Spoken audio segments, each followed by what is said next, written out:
Awesome, man. That's some beautiful tune. Really is. Good Every time I hear morning. it. Good morning. Good morning. Can you hear me okay? I can hear you great. We are live. We're live on YouTube and Awesome. Facebook this morning. Awesome. Whoop, whoop. That's great. Great news. Woo! Great news. That's right. That's right. All right. Cool. Another great We're jamming. milestone. Yeah, Absolutely. that's huge. Yeah, we needed 100 followers, and thank you, Pastor Bob, for bringing those troops in. We got that Yeah. in, and I also rallied some this morning, and so now we're able to go Yeah. live. Awesome. That's really cool. That's really great. Great, great, great. Awesome. I Yeah. love And your as you shirt. can see, hey, thank you very much. I still got my 4th of July regalia on. I am still like definitely in the 4th of July spirit. And how was your 4th of July? It was awesome. It's really a blessing to have amazing neighbors, and so we've really been vibing with them, and so we're very fortunate, actually. Yeah. How was yours? It was amazing. It was absolutely fantastic. Friday we went over to, this is the 4th, and so we went over to one friend's house, and he's a veteran, and then our other veteran friends came, and we all kind of got together, and then we went to fireworks together, and it was a really good long day, long afternoon and evening, and so that was great. And then Saturday I went by myself, but I went to another veteran friend's house that was on the lake, and so we were just spending the whole day in the water, and my dog got really tired, or at least I thought, until we got home, and then they were ready to play again. I'm going, how does this happen? So yeah. Well, So Pastor, can you give us the skinny on why you're in your car? Is it yes, and I'm glad you asked that because I am trying to be like Jesus, and Jesus had no place to rest his head. No, that's like a religious kind of a thing that I would say if I was trying to pass a plate.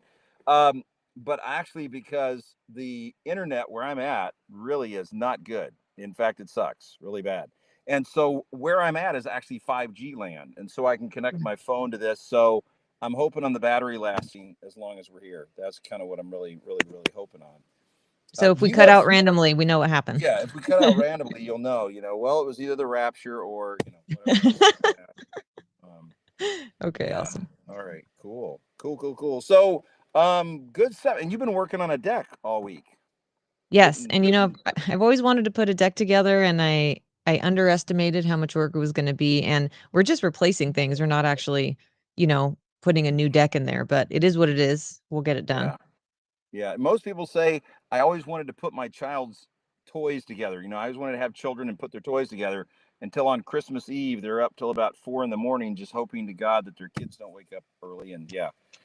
So it's always fun until you get the direction sheet. Yeah, yeah. Yeah, So yeah, but no, that's make awesome. it. Well, that's awesome. That which does not kill us only grows our faith. So it's good. It's Absolutely. good stuff. Some That's parts have been good. frustrating, so I'm really looking forward to today's meditation. Good. That's good. Well, I'm looking forward to delivering it.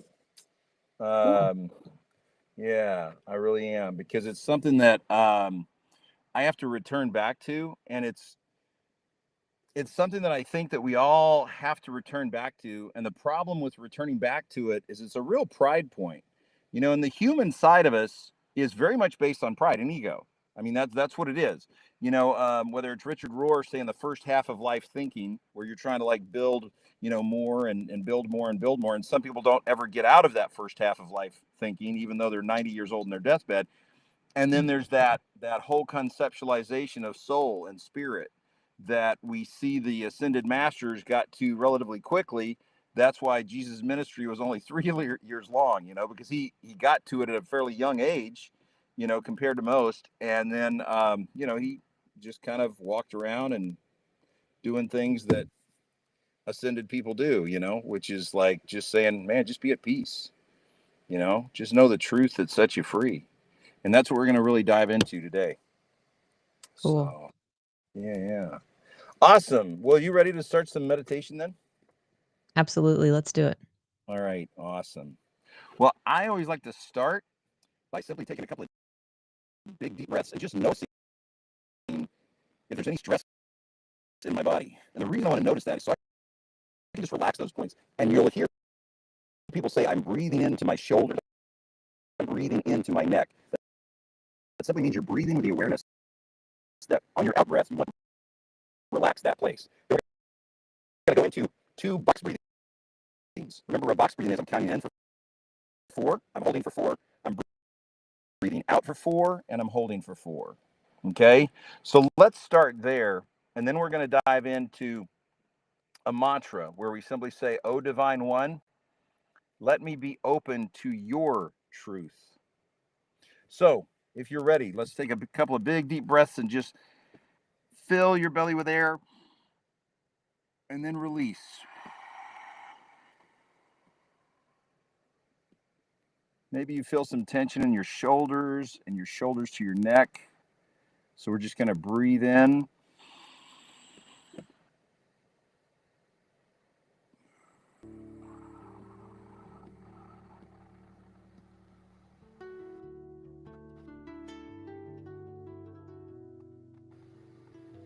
And in for 1, 2, 3, 4. Hold for 1, 2, 3, 4. Release 1, 2, 3, 4. Hold 1, 2, 3, 4. In 2,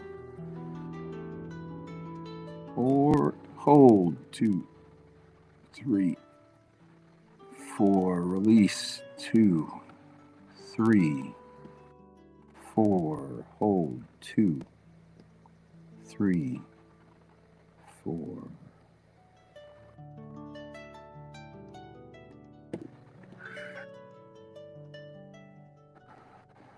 This time when you breathe in, O Divine One, breathe out. Let me see your truth. Breathe in, O Divine One. Let me be open to your truth.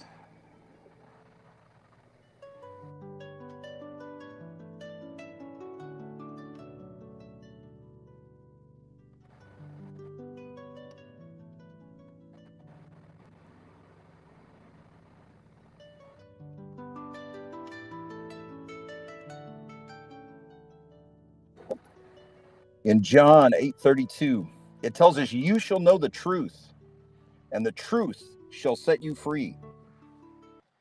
So here's the problem with that. Everybody tells you they have the truth. They've got it. We can set you free. So we're going to dive into this today. And the way I want to start this is by telling a simple story. A blind child, a child who'd been born blind since birth, once went up to an adult, a caretaker, and the caretaker had sight their whole life. And they said, "Sir, what does the color blue look like?" And the adult thought for a minute. He goes, "Well, it looks like the sky." The child, thinking for a minute, said, "But I don't understand. What does the sky look like?" And the adult said, "Well, it looks like the ocean." "But sir, I've never seen the ocean." "Well, I don't know. Ask someone else," said the befuddled caretaker. So the child who'd been blind since birth went up to a vagabond who had a bit more time, sat on the vagabond's knee, and said, "Kind sir, what does the color blue look like?" And the crazy long-haired vagabond, who smelled like he hadn't had a bath or shower for at least a month, said, "It looks like the sound of a million angels playing the symphony of your favorite piece of music in the key that resonates with your soul." And with that, the child smiled. But the answers to questions you can't answer often, so often, leads to the most beautiful places in your soul. And to me, freedom is a beautiful place in my soul. Yes, love my country. I'm absolutely crazy about it. I absolutely love it. I spent 25 years outside of it, and I can tell you there's all kinds of reasons why I love it. I absolutely love my country and the freedom that it allows me. It allows me to be on here. I could not do this in China. In fact, when I did something similar in China, we did it very secretively. So, all that to say, we're going to dive in. What is the truth? What does truth look like? You see, we're all born with understanding it, but we get blinded to that.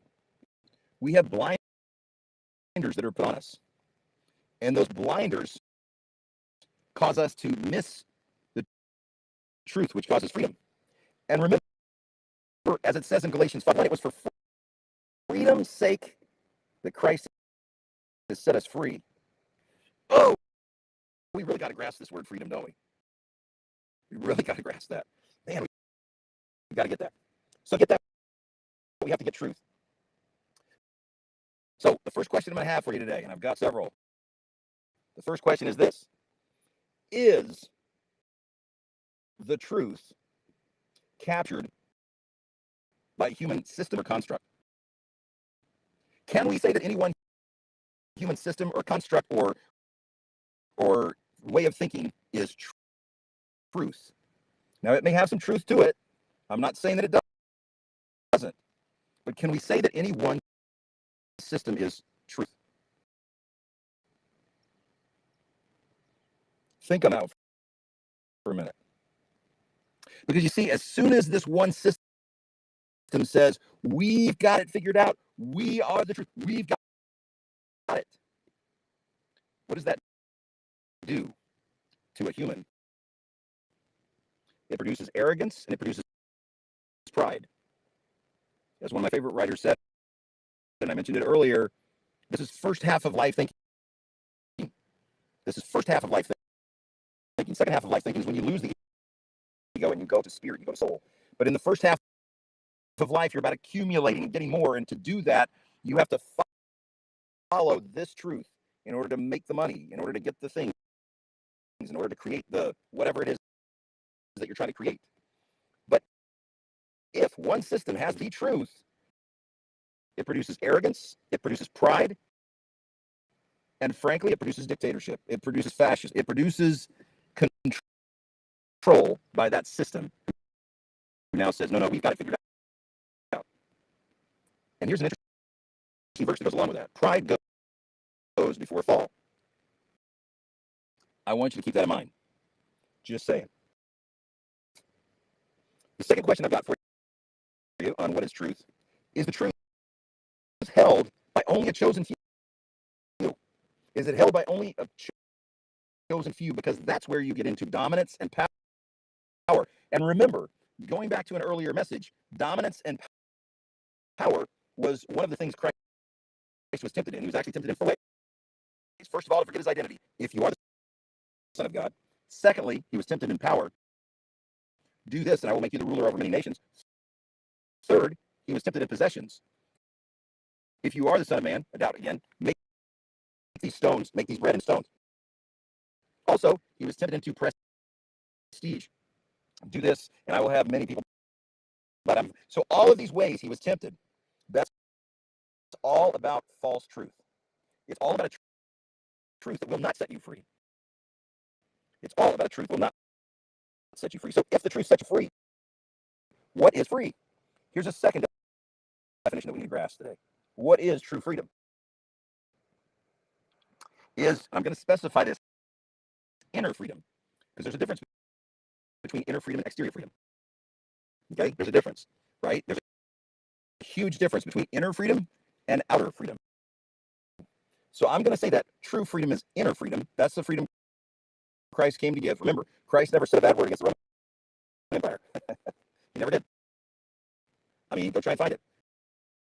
That's a conversation I got into with someone this week who wanted to tell me, it's our duty to correct political mistakes and correct politicalness and all of this stuff. I said, really? Can you show me where Jesus said they shall know us by our political party? I mean, if you can just show me that, then I'll believe you. Anyway, so let's dive into this. If the truth sets you free, what is truth? Or what is free? Is inner freedom found in a political system? Can any political system on earth say, we will set you free inside? No. Why? Because to be set free inside means you have to pick up your cross and follow me, image of Christ. We want to dive into what that means to pick up your cross. You are given a cross, and that cross is the filtration system by which you see everything. Because how we see anything is how we see everything. We've got filters, and we've got masks, and we've got all these things in front of us that create the world that we see, which is limited by the cross that we bear. So pick up that cross and follow Christ. And follow Christ. So Jesus didn't change any political system. We need to realize that. We need to understand that. He wasn't looking for a change in the political system. He was looking for a change in the heart. He was looking for a circumcised heart, the Bible tells us. He was saying, circumcise your heart, circumcise your soul. Circumcise your soul. And really, what does that mean? Well, it means being able to go into the truth about that mask, being able to go into that truth that keeps me in chains, that keeps me bound, going into that truth and being able to see that that too is accepted by the divine. That too is a divine gift. We're a mess, and all is well. The world is going down in a handbasket, and all is well. That's the truth that will set you free, because you understand that that truth says you are loved. Doesn't matter what you've done. Doesn't matter where you've gone. None of that. Nothing matters. You're loved. You are loved, and you have to keep coming back to that realization. The second thing I want to say about the truth that sets you free is this. Inner freedom is inner freedom, or the next question I'm going to ask you is inner freedom found in earthly possessions? Is inner freedom found in earthly possessions? Well, that's a great question for Steve Jobs. If you really want to hear something really interesting, go listen to the last words of Steve Jobs. I think it's a YouTube video. It is amazing what he said. Absolutely amazing. This is a guy who had it all. This is a guy who could have bought anything you wanted. He did. You really need to go listen to the last words of that. Jesus had no possessions, and yet he was the most free. How is that? Because at a young age, he learned to lose the mask. At a young age, he learned this truth. He learned the truth that he had mask between him and the divine, and he shed those masks. He said, I'm losing that mask. I'm not going to accept that mask. I'm not going to accept that egoistic mask. I'm going to follow my Father.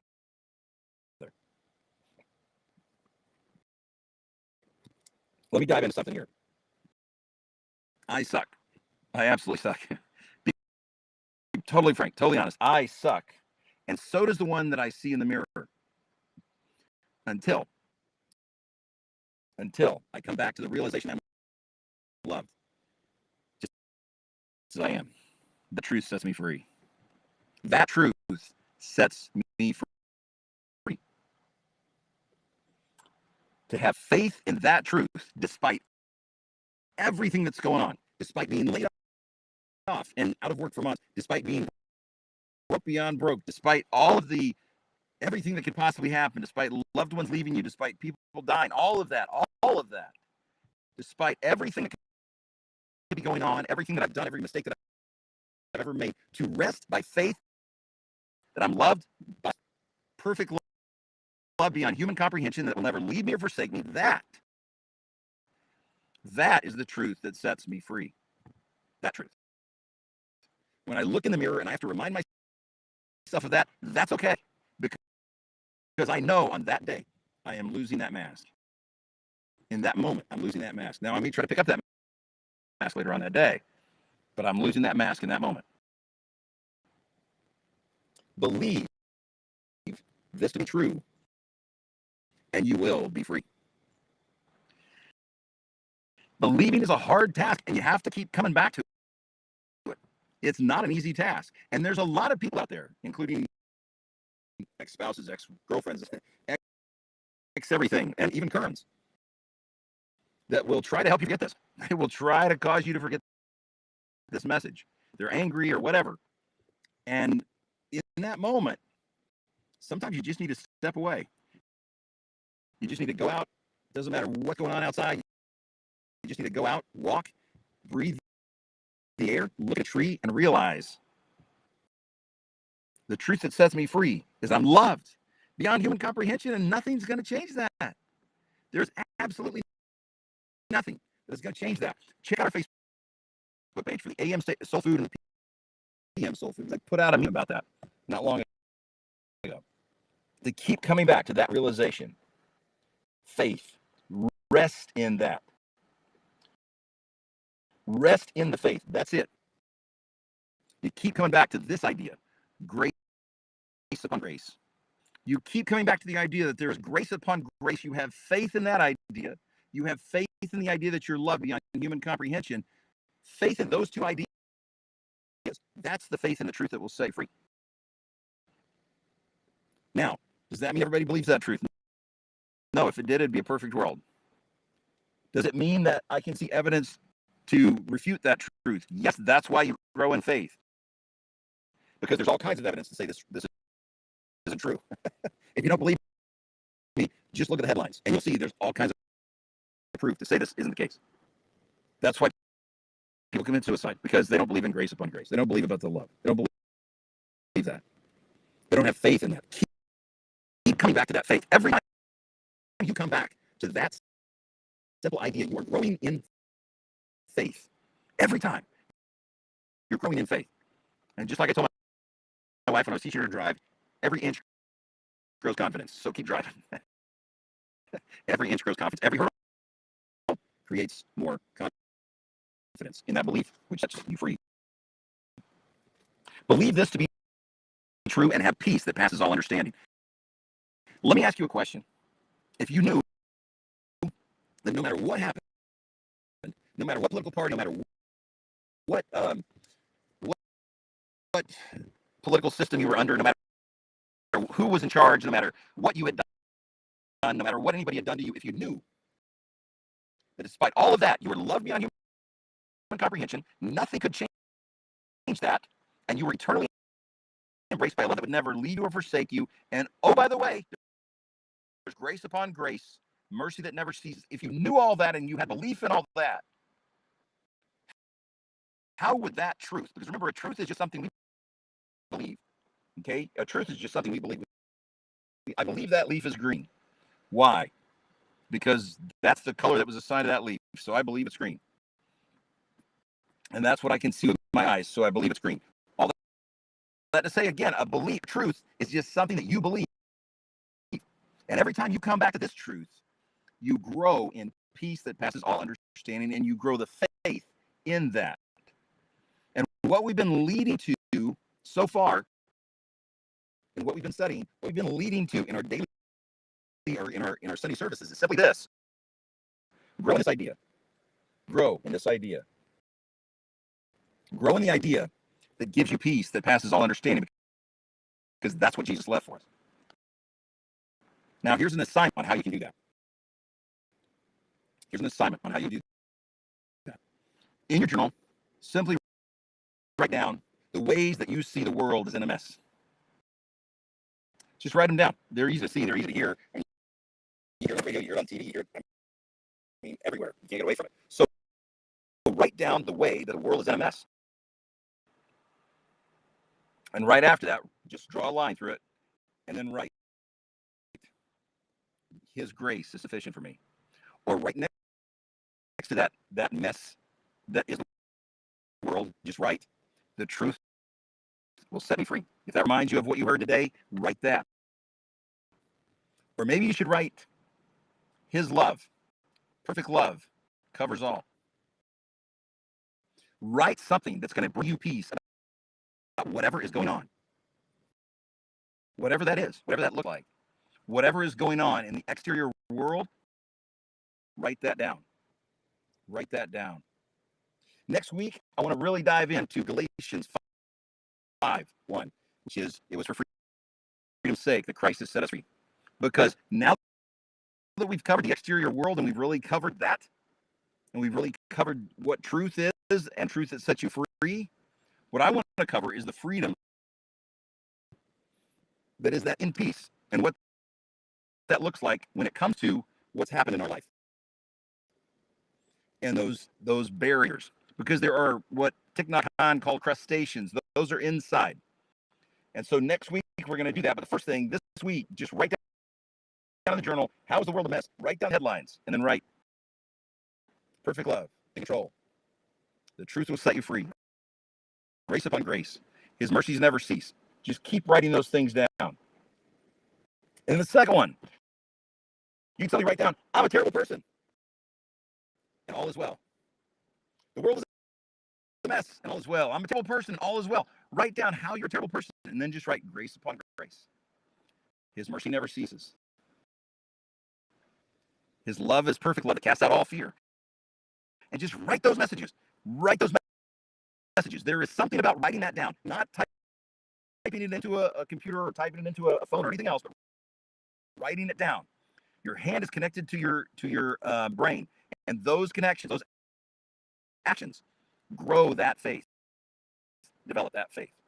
I hope that you'll do this. We talk about this on Wednesday service, because I really hope that you'll do this exercise, because the more you can train your brain to see it this way, the more this truth becomes your reality. This isn't about trying to convert you to some new religion. It's not about trying to convert you to some new ideology or anything else. That's not what Jesus came to do. Jesus came to set you free. Jesus came to set the prisoners free, free the oppressed, heal the sick, and we're all oppressed and prisoners and sick without this idea. And I hope you see that now.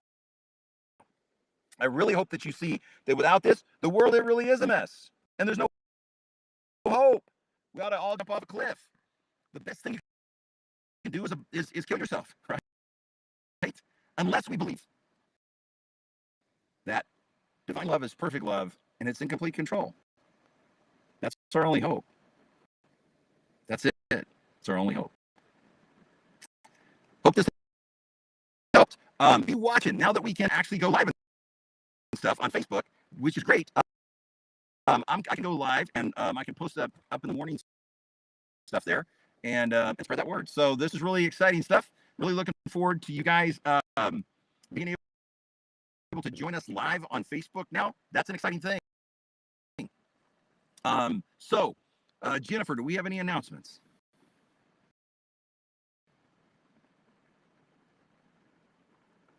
Uh-oh. I hope I'm still connected. Oh, sorry. I guess I was talking to myself. No, yeah, I think you pretty okay. much covered it. We just got the 100 followers on Facebook, so we can go live now. We have our Wednesday prayer meeting. Awesome. We'll be discussing these topics more in depth, and yeah, that's where we're at. That's fantastic. Well, I tell you what, let me lead us in a word of prayer, and then if you've got some music we can listen to, then we'll be good to go. How's that? All right. Absolutely. Let's do it. Oh, divine one, is perfect love beyond human comprehension. As we go into this mess called a world, we thank you for that mess, because every mess and every mistake helps create faith in a love that's perfect. Every mess and every mistake helps create a resting in grace upon grace and love that never ends, and in mercies upon mercy. Help us grow our faith in that, in each and every mess. Help us remember that it was the mess that made the Messiah. It was the mess that makes the message. It is the mess that makes the miracle happen. And may we live in that reality. May we rest in your reality. May we rest beyond in that green valley and that quiet stream. May we choose rest in perfect love and peace this week. We bless you. We honor you. We're so grateful that we have a Messiah who didn't come to control and dominate, but who came to share truth that sets us free. Truth that sets us free to love ourselves, love others, and to be at peace no matter what mess is happening. And let us all remember the world is a mess and all is well. I'm a mess and all is well because of who you are and the love that you are. Thank you, Almighty One. In Jesus' name, amen.